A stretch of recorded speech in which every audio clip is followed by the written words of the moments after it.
Princesas! Olá, princesa de Fernanda! Oi, gente, aqui pra fazer o tour pelo nosso quarto e bora começar. Aí tem a porta linda, gente.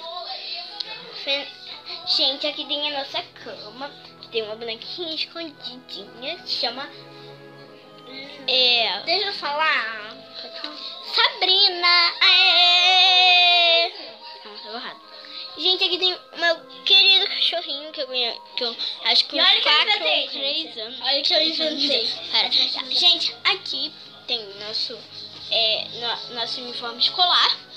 Aqui, gente, tem a luz. A tomada. Aqui, gente, tem o nosso negócio de exames que nós próprios fizemos. Aqui tem a nossa galinha da Foi na cidade de que digo que foi essa avó que nos deu.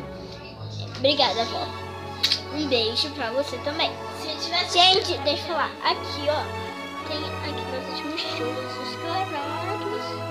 Aqui tem umas negócios e ali tem umas sapatinhos. Entenderam? Gente, aqui tem nossas meias escolares. Aqui tem as bonecas, né? Bonecas. Ó, tem a... Pera, não precisa. Tô acabando meu tempo, gente. Muitas bonecas. Temos muitas bonecas. Agora a gente tem aqui. Aqui, gente, temos aqui. Ó. Aí aqui tem espelho. Aí aqui tem uma mágica. Aqui embaixo tem um negócio. Gente, aqui tem uma escritora. Ó, escritora.